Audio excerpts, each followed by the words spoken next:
So I've been to a radio rally again. I've got a few more bits and pieces under the towel. Let's have a look at what I've got this time. A lady had a mat on the floor, and on it was everything £1 on the green mat.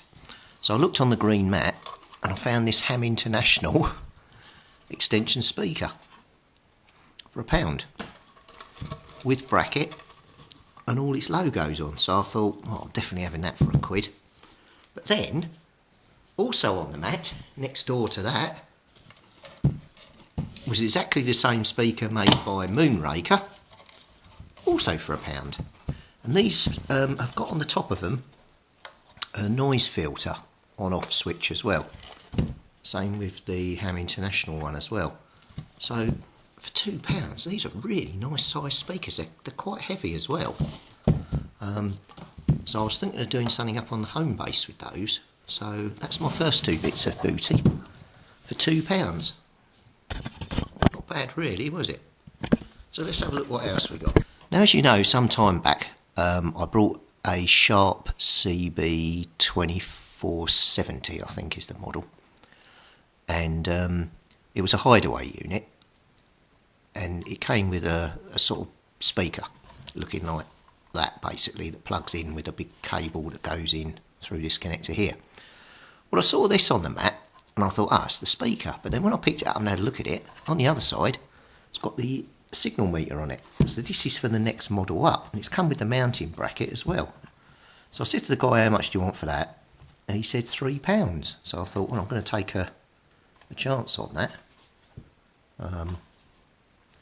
Yeah, so I will wire that into my Sharp in a future episode, and we'll see whether that actually works. But if it does, that's a nice find, because that's obviously quite rare as well. So we've got those three bits. Let's have a look what else we've got. This was my most expensive purchase. Laying on the mat again on another stool was a Midland 77 I think that's 99, little 40 channel CB 2781 radio. Just got up and down channel change, volume and squelch. Didn't come with a mic, unfortunately. I said to the guy, how much are you looking for this? And he said £8. I said, oh, would you take a £5? He said £6. So I said, well, I'll tell you what, I'll do it for £6 if you chuck in this Colt microphone that was laying on the mat there as well. So he said, yeah, £6, done. So I had that as well. So we've got a CB radio there. And then, on to the next bit. I was walking round and I came across a stall, and a guy had like a rummage bin that had loads of radio chassis in there. I said to him, how much are your chassis? He said, they're £2 each. So I had to rummage through the bin, and I found this Superstar 95 laying in there. Power cable coming out the back. All the crystal board in it and everything in it. Hang on, what's this? Bit of paper here.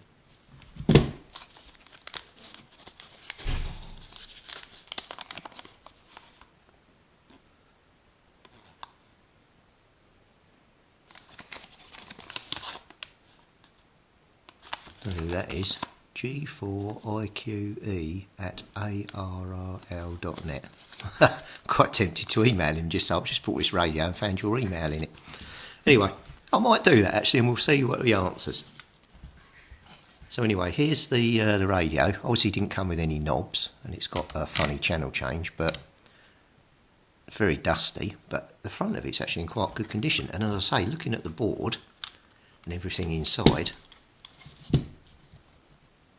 I don't know whether that would power up or not. All we could do is try it. Looks like it's still got the driver and bits and pieces in it, so something looks a bit melted at the back there, but that might be wax. So yeah, we could put some power on that and try it. So that was £2 for that chassis. Then rummaging around in the bin, I found this with all the knobs and everything on it as well. So a Planet 2000. And now this one, it's got the speaker floating about in it. And again, looks to be pretty complete inside. So I haven't got a power cable for that one. So we'll have to get one to fire it up. But yeah, that may actually work. £2, that's not bad, even just for parts. That's why I was thinking of buying them. I didn't think they'd actually fire up. Then I found this one in there, which is a Krakow KCB 4004.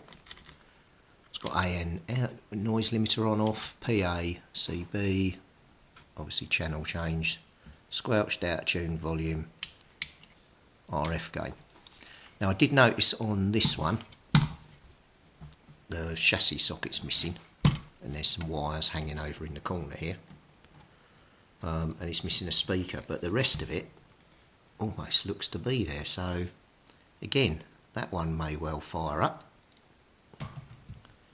And then the last one I got for £2 was this one here. Now this one's missing a switch in the middle here. Came with a few knobs. I think these knobs are actually off the Krakow, so I might put them over there yet. But obviously you've got a meter. And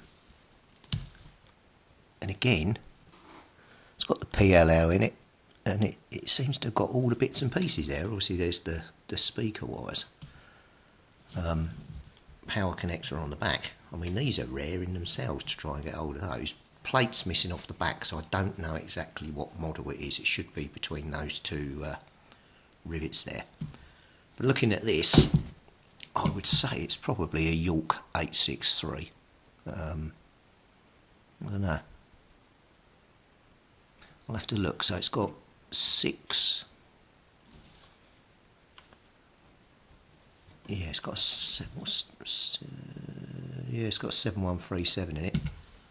It's got 6 switches going across there. Let me just double check, hang on.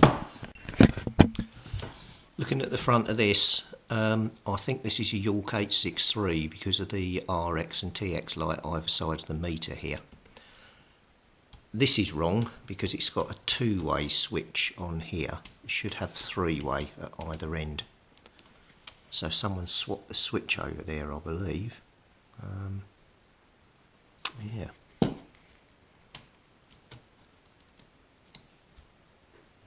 It's got 10k on there, so whether it's been modified, I don't know.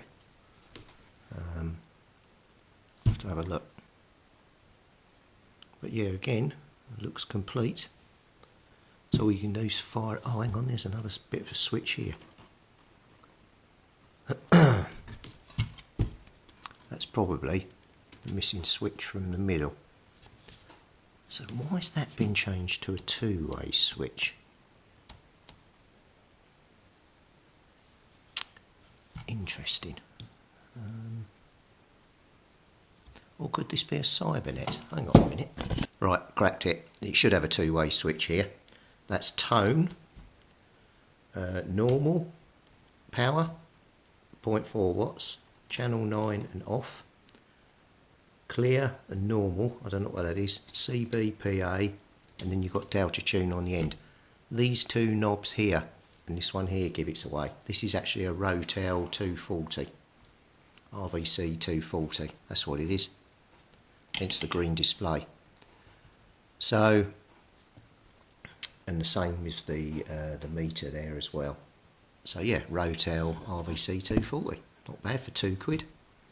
So again, you know, just putting some switches in here, we could probably get this chassis up and running again as well. Interesting to actually build some of these back up and actually transmit and make some contacts on them. Now that would be rather cool, wouldn't it? Because these, being in the scrap bin, are considered dead. So for 2, 4, 6, for £8 for those 4 chassis, and I think we can literally get those running. So we've got the 4 radios, the Baby Midland, the Colt mic, the 2 speakers, and the Sharp combined speaker and SRF meter. So not bad really. But I like things like this because it's a challenge, you know. These are potentially 4 CB radios that are going scrap in the bin, written off. But I like saving things like this because I think, you know, you've got to try and save these old radios and keep them going. So I'll get some power leads and we'll initially just put some power onto them, see if they fire up and test, transmit and receive.